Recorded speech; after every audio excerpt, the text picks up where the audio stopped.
আসসালামু আলাইকুম প্রিয় দর্শক, অন্য মঞ্চের আলাপচারিতায় আপনাদের সকলকে আমন্ত্রণ জানাচ্ছি। আমাদের সঙ্গে আজকে উপস্থিত আছেন ভারতে নির্বাসিত বাংলাদেশের প্রধানমন্ত্রী শেখ হাসিনা তার নীরবতা ভেঙেছেন বেশ কিছুদিন আগে।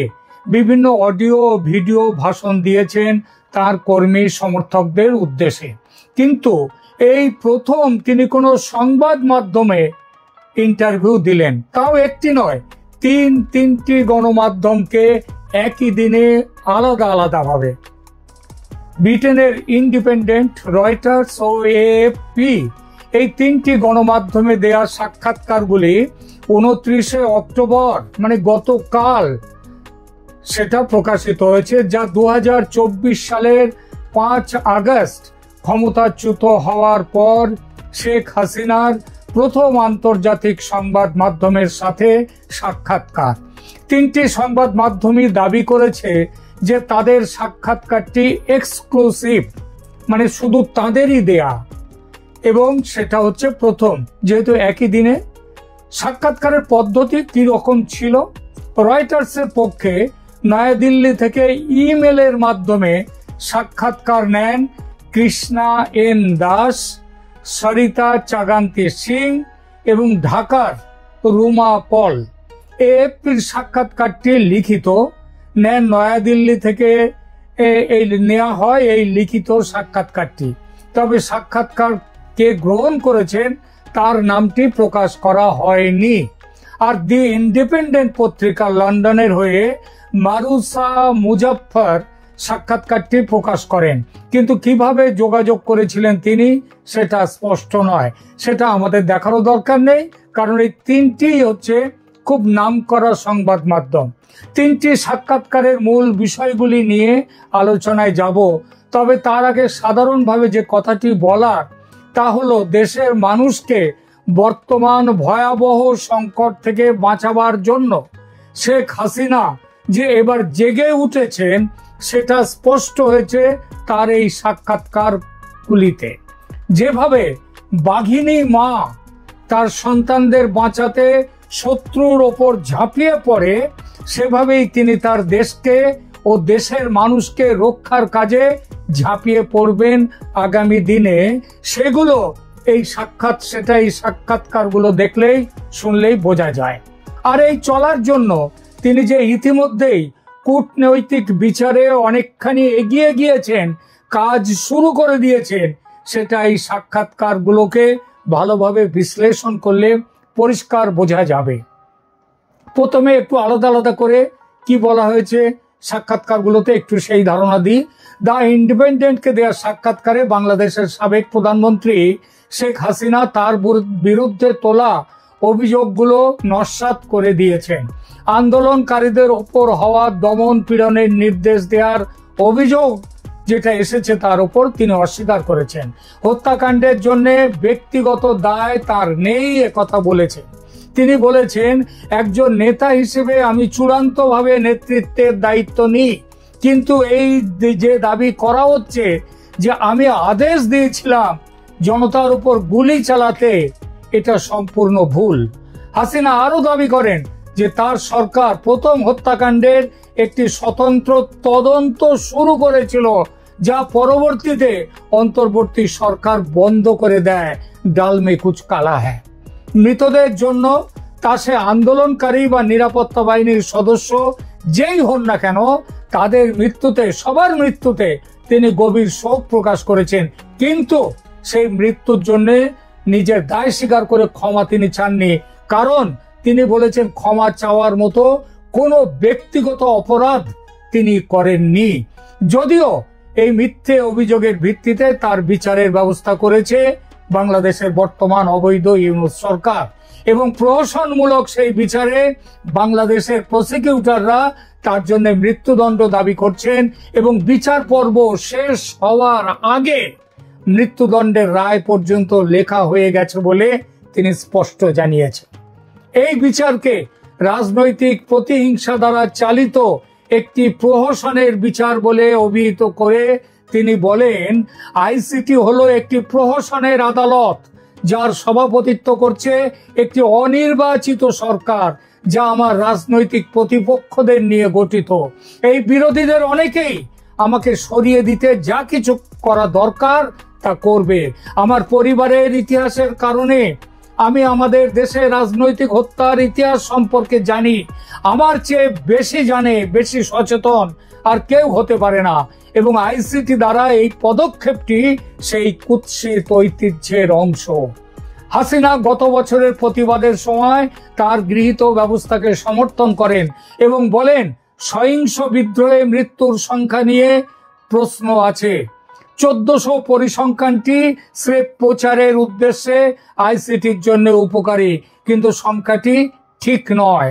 কারণ জাতিসংঘ তার মানবাধিকার কমিশন যে রিপোর্ট করেছে, সেই রিপোর্ট লিখেছে জামাতের ছাত্র শিবিরের এক কর্মী, এক নেতা। তিনি বলেন যে সরকারের প্রতিক্রিয়া সেই সময় সদিচ্ছায় জীবনের ক্ষয় কমাতে পরিচালিত হয়েছিল যখন প্রতিবাদ ভয়ঙ্কর রূপ নিচ্ছিল। এবং হাসিনা দাবি করেন যে সহিংসতা তার সরকারের নির্দেশের কারণে নয়, বরং মাঠে উপস্থিত ছিলেন যে নিরাপত্তা কর্মকর্তা, তাদের নেওয়া সিদ্ধান্ত। কারণ অভিযোগগুলো আপোষপূর্ণ সাক্ষ্য এবং প্রমাণের উপর নির্ভর করে, যা একটি অনির্বাচিত সরকারের রাজনৈতিক লক্ষ্য পূরণের জন্য ম্যানিপুলেট করা হয়েছে এবং প্রসঙ্গের বাইরে নেওয়া হয়েছে। মূল সিদ্ধান্তগুলি যেগুলো নিরাপত্তা বাহিনী নিয়েছে, তারা দেশের সুপ্রতিষ্ঠিত অপারেশনাল নির্দেশিকা অনুসরণ করেছিল। পুলিশকে বন্দুক দেওয়া হয়েছে তার প্রয়োজনে সেটা ব্যবহারের জন্য। যখন তাদেরকে পুড়িয়ে মারা হচ্ছে তখন তারা সেগুলো ব্যবহার করবে না, এটা কোনোদিন হতে পারে না। এই নির্দেশিকাগুলো নির্দিষ্ট পরিস্থিতিতে আগ্নেয়াস্ত্র ব্যবহারের অনুমোদন দেয়। গত বছরের 5 আগস্ট দেশ ছেড়ে যাওয়ার সিদ্ধান্তের কারণ হিসেবে তিনি বলেন যে প্রয়োজনের তাগিদে তিনি কাজ করেছিলেন। তিনি বলেন আমি যদি থেকে যেতাম তাহলে আমার জীবনই বিপদে পড়তো না, আমার চারপাশের মানুষদের জীবনও বিপন্ন হতো। গণতন্ত্র পুনরুদ্ধারের প্রতিশ্রুতি দিয়েছেন তিনি বলেছেন দেশ ছেড়ে চলে যাওয়া এবং বাংলাদেশে আওয়ামী লীগ নিষিদ্ধ হওয়া সত্ত্বেও তিনি বাংলাদেশে গণতন্ত্র পুনরুদ্ধার করে ছাড়বেন। শুধুমাত্র মুক্ত, সুষ্ঠু এবং অন্তর্ভুক্তিমূলক নির্বাচন দেশকে নিরাময় করতে পারে, এটা তিনি জোর দিয়ে বলেন। আর তার যে শাসন সম্পর্কে, উত্তরাধিকার সম্পর্কে তিনি একটি খুব বড় কথা বলেছেন। তিনি বলেছেন যে উত্তরাধিকার তিনি রেখে যেতে চান, সেই নেতা হিসেবে স্মরণীয় হতে চান, সেই নেতা হিসেবে যিনি 1990-এর দশকে দীর্ঘ বছরের নিষ্ঠুর সামরিক শাসনের পর দেশে সংসদীয় গণতন্ত্র পুনরুদ্ধার করেছিলেন এবং লক্ষ লক্ষ মানুষকে দারিদ্র্য থেকে উত্তোলন করেছিলেন। তিনি বলেন যে এই অর্জনগুলো এখন বিপরীত হওয়ার হুমকির মুখে রয়েছে, ধ্বংসের মুখে রয়েছে। তার চূড়ান্ত বক্তব্য ছিল আইসিটি দ্বারা তার বিচারের উল্লেখ করে দি ইন্ডিপেন্ডেন্টকে তিনি বলেন কোন গণতান্ত্রিকভাবে নির্বাচিত নেতাকে সহিংস বিদ্রোহের মুখে তাদের দেশকে রক্ষা করার জন্য, সাংবিধানিক দায়িত্ব পালনের করার জন্য যে ব্যবস্থাগুলো নিতে বাধ্য করা হয়েছিল, তার জন্য বিচারের মুখোমুখি করা উচিত নয়। রয়টার্সের সাক্ষাৎকারের মূল বিষয়গুলো ছিল ভোট বর্জন সম্পর্কে। তিনি বলেন, হাসিনা রয়টার্সকে বলেন যে আওয়ামী লীগের লক্ষ লক্ষ সমর্থক পরের বছরের জাতীয় নির্বাচন বর্জন করবে যদি দলটিকে নির্বাচনে প্রতিদ্বন্দ্বিতা করা থেকে নিষিদ্ধ করা হয়। তিনি বলেন আওয়ামী লীগের উপর নিষেধাজ্ঞা শুধুমাত্র অন্যায় নয়, এটা স্বপরাজিত, তারা যে হেরে যাচ্ছে, যারা ক্ষমতায় আছে, এটা তার লক্ষণ। পরবর্তী সরকারের অবশ্যই নির্বাচনী বৈধতা থাকতে হবে। লক্ষ লক্ষ মানুষ আওয়ামী লীগকে সমর্থন করে, তাই বর্তমান অবস্থায় তারা ভোট দিতে পারবে না। আপনি লক্ষ লক্ষ মানুষকে তাদের ভোটাধিকার থেকে বঞ্চিত করতে পারবেন না যদি আপনি এমন একটি রাজনৈতিক ব্যবস্থা চান যা কাজ করে, যা গণতন্ত্রের পক্ষে থাকে। গণতন্ত্র আনতে গেলে আওয়ামী লীগকে রাখতেই হবে। তিনি দেশে ফেরা নিয়ে তিনি বলেন যে তিনি তার দলকে বাদ দিয়ে নির্বাচনের পরে যদি কোনো সরকার গঠিত হয়, যে সরকারে তার দল থাকবে না, নির্বাচনে তার দল থাকবে না, সেই বাংলাদেশে তিনি ফিরবেন না। দলের ভবিষ্যৎ কেমন দেখছেন তিনি, এই ব্যাপারে হাসিনা জানান যে আওয়ামী লীগের নেতৃত্ব তার পরিবারের জন্য নির্দিষ্ট নয়, তার পরিবারের উপরে নির্ভর করে না আওয়ামী লীগের নেতৃত্ব, এটা খুব বড় কথা। তিনি বলেন এটি আমার বা আমার পরিবারের নিজস্ব ব্যাপার নয়, বাংলাদেশের জন্য আমরা যে ভবিষ্যৎ চাই তার জন্য সাংবিধানিক শাসন এবং রাজনৈতিক স্থিতিশীলতা ফিরে আসতে হবে। কোনো একক ব্যক্তি বা পরিবার, সে আমার পরিবারেরই হোক না কেন, তার উপর দেশের ভবিষ্যৎ নির্ধারণ করে না। এএফপির সঙ্গে সাক্ষাৎকারে তিনি মূলত বলেন যে হাসিনা সতর্ক করে দেন যে তার দল ছাড়া নির্বাচন করা ভবিষ্যৎ বিভাজনের বীজ বপন করছে। তিনি বলেন আওয়ামী লীগ সমেত সকল প্রধান দলের সরাসরি অংশগ্রহণ ছাড়া নির্বাচন বিশ্বাসযোগ্য হতে পারে না, হবে না। আওয়ামী লীগের অংশগ্রহণ ছাড়া দেশে ভবিষ্যতের বীজ বপন করছেন মোহাম্মদ ইউনূস। ইউনূসকে অবশ্যই আওয়ামী লীগকে পুনর্বহাল করতে হবে, যাতে বাংলাদেশিরা তাদের প্রাপ্য পছন্দ, তাদের পছন্দের দলকে ভোট দিতে পারে। আইসিটি বিচার সম্পর্কে তিনি বলেছেন এএফপি কে দেয়া সাক্ষাৎকারে যে এটা আইনগত রসিকতা এই বিচার, এবং যোগ করেন যে তিনি বিশ্বাস করেন যে এই বিচারের রায় আগে থেকেই ঠিক করা আছে। তাহলে তিনটি সাক্ষাৎকারে সাধারণ প্রসঙ্গগুলো কি রকম ছিল? এক, আন্তর্জাতিক অপরাধ ট্রাইব্যুনাল, যাকে তিনি বলেছেন প্রহসনের আদালত, আইনগত রসিকতা এবং রাজনৈতিক উদ্দেশ্য প্রণোদিত। তিনি যে বলেছেন যে ট্রাইব্যুনাল তার রাজনৈতিক বিরোধীদের নিয়ে গঠিত একটি অনির্বাচিত সরকার দ্বারা পরিচালিত, এবং এরা একটা আগে থেকেই ঠিক করা রায় দিয়ে দেবে, হয়তো সেটা তার মৃত্যুদণ্ড। দুই, তিনি ক্ষমা চাইতে অস্বীকার করেছেন। জুলাই আগস্টের যে বিক্ষোভে নিহতদের জন্য ক্ষমা চাইতে অস্বীকার করেছেন। তিনি অবশ্যই বলেন যে তিনি অবশ্যই শোকার্ত, তিনি শোক জ্ঞাপন করছেন, সমবেদনা জ্ঞাপন করছেন, কিন্তু ব্যক্তিগত দায় তার আছে তা নয়, সুতরাং তিনি ক্ষমা চাইবেন না। আওয়ামী লীগ পুরো ব্যাপারটাকে তিনি বলেছেন যে ভবিষ্যতের সময় এলে তিনি পুরো ব্যাপারটাকে ভালোভাবে বিচার করবেন। তিন, আওয়ামী লীগ নিষিদ্ধকরণের সমালোচনা তিনি করেছেন। এটাকে তিনি বলেছেন যে যারা ক্ষমতায় আছে এটা তাদের অন্যায় এবং তাদের পরাজিত মনোভাবের প্রকাশ। 4 নম্বর, তিনি বলেছেন আওয়ামী লীগ নিষিদ্ধ হলে দলের লক্ষ লক্ষ সমর্থক ফেব্রুয়ারি 2026-এর নির্বাচন বর্জন করবে এবং এই বর্জন করার মাধ্যমে নির্বাচনের বৈধতা নিয়ে প্রশ্ন উঠে যাবে। 5 নম্বর, দেশে ফেরার বিষয়ে তার সিদ্ধান্ত। তিনি স্পষ্ট বলেছেন যে আওয়ামী লীগকে বাদ দিয়ে নির্বাচন হলে সেই নির্বাচনের পর গঠিত কোনো সরকারের অধীনে তিনি বাংলাদেশে ফিরবেন না। 6 নম্বর, মৃত্যুর সংখ্যা নিয়ে বিতর্কে তিনি বলেছেন এগুলো বাড়িয়ে বলা হচ্ছে, প্রচারের উদ্দেশ্যে বলা হচ্ছে, এবং যত মৃত্যু হয়েছে তিনি ক্ষমতা এলে তার তদন্ত করবেন, বিচার করবেন। 7 নম্বর, তিনি বলছেন নিরাপত্তা বাহিনীর উপর দায় চাপানো নিয়ে তিনি বলেন তারা কোনো অন্যায় কাজ করেনি, তারা দেশের প্রতিষ্ঠিত আইন মোতাবেক কাজ করেছে। তার নির্দেশ থেকে তিনি নির্দেশ দিয়েছেন বলে করেনি, দেশের আইন অনুযায়ী তারা কাজ করেছেন।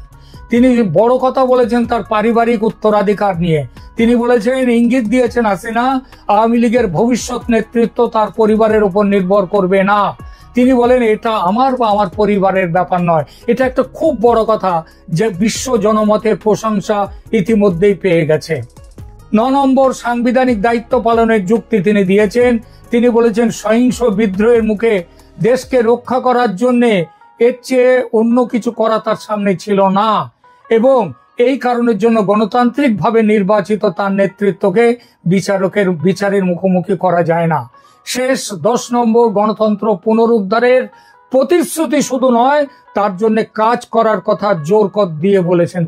তিনি বলেছেন গণতন্ত্র পুনরুদ্ধারের জন্য আমি প্রতিশ্রুতিবদ্ধ, এবং শুধুমাত্র মুক্ত, সুষ্ঠু এবং অন্তর্ভুক্তিমূলক নির্বাচন দেশকে নিরাময় করতে পারে, আর এজন্য যা যা করা দরকার তা তিনি করবেন। বাংলাদেশ সরকার তার এইগুলো দেখেছে। প্রধান উপদেষ্টার প্রেস সচিব শফিকুল আলম বলেছেন যে অন্তর্বর্তী সরকার প্রথমে হাসিনার সাক্ষাৎকার ভালোভাবে পড়বে, তারপর মন্তব্য করবে। কিন্তু এই সাক্ষাৎকারগুলোর একটা ঐতিহাসিক তাৎপর্য এজন্যই যে ক্ষমতাচ্যুত হওয়ার পর 14 মাসেরও বেশি সময় পরে 15 মাসের মাথায় এসে হাসিনা প্রথম আনুষ্ঠানিক সাক্ষাৎকার দিলেন কোন গণমাধ্যমে। এগুলো বাংলাদেশের রাজনৈতিক সংকট, আওয়ামী লীগের ভবিষ্যৎ এবং আসন্ন ফেব্রুয়ারির নির্বাচনের বৈধতা সম্পর্কে তার অবস্থান স্পষ্ট করে। কিন্তু শুধু এই বিষয়গুলো নয়, একটু ভালো করে নজর করলে এবং বিশেষ করে তার না বলা কথাগুলো বিশ্লেষণ করলে স্পষ্ট বোঝা যায় কূটনৈতিকভাবে শেখ হাসিনার সঙ্গে পাল্লা দেওয়ার মতো ক্ষমতা ও বুদ্ধি বাংলাদেশের রাজনীতিতে আর কারো নেই। কি সেই না বলা কথাগুলো? আপনারা অবাক হয়ে যাবেন, কিন্তু আমি যখন বলবো তখন বুঝতে পারবেন কেন বলছি না বলা কথাগুলো। 1 নম্বর, শেখ হাসিনা তার এই সাক্ষাৎকারে তিনটে সাক্ষাৎকারে পশ্চিমীদের ষড়যন্ত্র বিষয়ে একেবারে নীরব থেকে গেছেন। দ্য ইন্ডিপেন্ডেন্ট, রয়টার্স এবং এএফপি কে দেওয়া 3টি সাক্ষাৎকারেই শেখ হাসিনা সচেতনভাবে তার সরকারের পতনের জন্য পশ্চিমাদের বা সাদা চামড়ার মানুষদের ষড়যন্ত্রের কোনো উল্লেখ করেননি। এটা একটি অত্যন্ত উল্লেখযোগ্য কূটনৈতিক চাল, কারণ ক্ষমতাচ্যুত হওয়ার পর তিনি এই বিষয় নিয়ে অত্যন্ত সোচ্চার ছিলেন। মে 2024-এ, আপনাদের হয়তো মনে আছে, মে 2024-এ হাসিনা প্রকাশ্যে দাবি করেছিলেন যে একজন সাদা মানুষ, হোয়াইট ম্যান, তার কাছে এসে প্রস্তাব দিয়েছিল যে যদি তিনি বাংলাদেশে একটি বিদেশি বিমান ঘাঁটি নির্মাণের অনুমতি দেন তাহলে তার পুনর্নির্বাচন নিয়ে প্রশ্ন উঠবে না। তিনি আরো বলেন যে পশ্চিমা শক্তিরা পূর্ব তিমুরের মতো একটা খ্রিস্টান রাষ্ট্র তৈরি করার পরিকল্পনা করছে বাংলাদেশের চট্টগ্রাম পার্বত্য অঞ্চল এবং মিয়ানমারের অংশ নিয়ে। আগস্ট 2024-এ ক্ষমতাচ্যুত হওয়ার পরপরই হাসিনা বলেছিলেন যে তিনি সেন্ট মার্টিনস দ্বীপের সার্বভৌমত্ব আমেরিকার হাতে তুলে না দেওয়ার জন্যই ক্ষমতাচ্যুত হয়েছেন। আমেরিকা তাকে ক্ষমতাচ্যুত করেছে। তিনি বলেন, আমি ক্ষমতায় থাকতে পারতাম যদি সেন্ট মার্টিন এবং বঙ্গোপসাগর আমেরিকাকে দিয়ে দিতাম। ডিসেম্বর 2024 এবং 2025 সালের প্রথমার্ধে তার ভার্চুয়াল ভাষণে হাসিনা বারবার বিদেশি ষড়যন্ত্র এবং মোহাম্মদ ইউনূসকে বিদেশি শক্তির সাথে ষড়যন্ত্রকারী হিসেবে উল্লেখ করেছেন। কিন্তু এবারের এই 3টি সাক্ষাৎকারে কোনোটিতেই একটি কথা তিনি বলেননি এই নিয়ে। একদম নীরব। এই নীরবতা কৌশলগত এবং অত্যন্ত সচেতনভাবে তিনি নীরব থেকেছেন। এর পেছনে গুরুত্বপূর্ণ কারণগুলো হচ্ছে, গত কিছুদিন ধরে একাধিক প্রতিবেদনে আমি বলেছি শেখ হাসিনার প্রতি আমেরিকার ট্রাম্প প্রশাসনের মনোভাব অনেকটাই পাল্টে গেছে। ভারত ও আমেরিকা যৌথভাবে বাংলাদেশকে ইউনূসের মৌলবাদী শক্তির কবল থেকে উদ্ধার করে গণতন্ত্রের পথে ফিরিয়ে আনতে চায় এখন। আর এই কাজ তখনই হতে পারে যখন শেখ হাসিনা এই প্রক্রিয়ায় বড় ভূমিকা নেবেন। এমনকি দেশের ক্ষমতা যদি তিনি হাতে পান তাহলেই দেশ উদ্ধার হবে। একই মত ইউরোপের বিভিন্ন দেশের। এই পরিস্থিতিতে পুরনো কাসুন্দি ঘাটাঘাটি করাটা বুদ্ধিমানের কাজ নয়, তাই নীরব থেকেছেন শেখ হাসিনা। তার মানে অবশ্য অভিযোগ থেকে যে তাদের মুক্ত করে দিয়েছেন তা কিন্তু নয়, শুধু উৎস রেখেছেন। বরং যে বিষয়গুলি তার কাছে এখন জ্বলন্ত তিনি সেই বিষয়গুলোর উপর জোর দিয়েছেন। যেমন তার বিরুদ্ধে গণহত্যার অভিযোগ, আইসিটির বিচার প্রহসন, আওয়ামী লীগকে নিষিদ্ধ করা, আওয়ামী লীগকে বাদ দিয়ে নির্বাচন করতে যাওয়া ইত্যাদি বিষয়। হাসিনা জানেন বিশ্ব জনমত ক্রমশ তার বক্তব্যের সপক্ষে আসছে। এ সময় ষড়যন্ত্রের কথা উল্লেখ করলে হিতে বিপরীত হবে। দ্বিতীয় কারণ, লক্ষ্য হচ্ছে দর্শক পরিবর্তন। হাসিনার পূর্ববর্তী ষড়যন্ত্র তত্ত্বগুলো মূলত ঘরোয়া দর্শকদের উদ্দেশ্যে ছিল। ভার্চুয়াল ভাষণে তিনি আওয়ামী লীগের সমর্থকদের সাথে কথা বলছিলেন যারা এই ন্যারেটিভকে সমর্থন করে। অক্টোবর 2025-এর সাক্ষাৎকারগুলো আন্তর্জাতিক এবং গতকাল যে সাক্ষাৎকার দিয়েছেন এগুলো পশ্চিমা দর্শকদের জন্য, আন্তর্জাতিক দর্শকদের জন্য। এই দর্শকরা নিজের দেশের সরকারের ষড়যন্ত্র ভালোভাবে নেবেন না। আর এই ব্যাপারটায় যেহেতু ষড়যন্ত্রের কথা উল্লেখ নেই, তারা হাসিনার পক্ষে আসবেন। 3 নম্বর হচ্ছে আইনগত কৌশল। হাসিনা আন্তর্জাতিক অপরাধ ট্রাইব্যুনালে একটা সম্ভাব্য মৃত্যুদণ্ডের রায়ের মুখোমুখি। তার আইনি প্রতিরক্ষার ভিত্তি হলো যে এই বিচার রাজনৈতিক উদ্দেশ্য প্রণোদিত এবং প্রহসন। তিনি সেটাই করেছেন, জোর দিয়েছেন বিচারের প্রহসন বিষয়টিতে এবং সারা পৃথিবীতে তার সেই কথা ছড়িয়ে দিলেন। 4 নম্বর, নতুন কৌশলগত ফ্রেমিং। হাসিনা তার সাক্ষাৎকারে একটা ভিন্ন ন্যারেটিভ তৈরি করেছেন। তিনি একজন গণতান্ত্রিকভাবে নির্বাচিত নেতা যিনি সহিংস বিদ্রোহের শিকার হয়েছেন। তার বিচার রাজনৈতিক প্রতিহিংসা দ্বারা চালিত। আওয়ামী লীগ নিষিদ্ধকরণ করা হয়েছে গণতন্ত্রকে হত্যা করার জন্য। এর মাধ্যমে ইউনূস সরকারের চরিত্রটা তিনি পরিষ্কার করে দিলেন। আর একটা বড় কথা, তিনি পারিবারিক উত্তরাধিকার থেকে দূরে সরে যাচ্ছেন এবং বাংলাদেশের ভবিষ্যৎ নিয়ে চিন্তিত। এই ফ্রেমিং পশ্চিমা দর্শকদের কাছে অনেক বেশি কার্যকর এবং বিশ্বাসযোগ্য, যারা উত্তরাধিকার সূত্রের নেতৃত্বকে সমর্থন করে না। এটা হাসিনাকে ষড়যন্ত্রবাদী নয়, বরং নির্যাতিত একজন রাজনৈতিক নেতা হিসেবে বিশ্বের কাছে উপস্থাপিত করে। এই সাক্ষাৎকারের প্রতিক্রিয়া কি হয়েছে? হাসিনার পক্ষে, আওয়ামী লীগের পক্ষে বিশ্বের তাবৎ বিখ্যাত মানবাধিকার সংগঠনগুলো ইতিমধ্যেই মুখ খুলেছে। ভারত তো অনেক আগে থেকে আওয়ামী লীগকে নিয়ে নির্বাচনের কথা বলেছে। আমেরিকা তখন শুধু ফ্রি অ্যান্ড ফেয়ার ইলেকশন বলছিল, ইনক্লুসিভ ইলেকশন বলছিল না। সেই আমেরিকা তার অবস্থান পাল্টে ইনক্লুসিভ ইলেকশনের কথা বলছে, আওয়ামী লীগকে বাদ দিয়ে নির্বাচনের বিরোধিতা করছে, পরিষ্কারভাবে বলছে আওয়ামী লীগকে নিয়ে নির্বাচন করতে হবে। নিশ্চিতভাবেই বাংলাদেশের বর্তমান পরিস্থিতি থেকে উদ্ধারের পথ হিসেবে বিশ্ব জনমত আরো দ্রুত এসে যাবে শেখ হাসিনার পক্ষে। একদিনে তিনটি ইন্টারভিউ দিয়ে বাঘিনী মা সেই সম্ভাবনার দরজা খুলে দিলেন। এখনকার মতো এখানেই থামছি। ধন্যবাদ।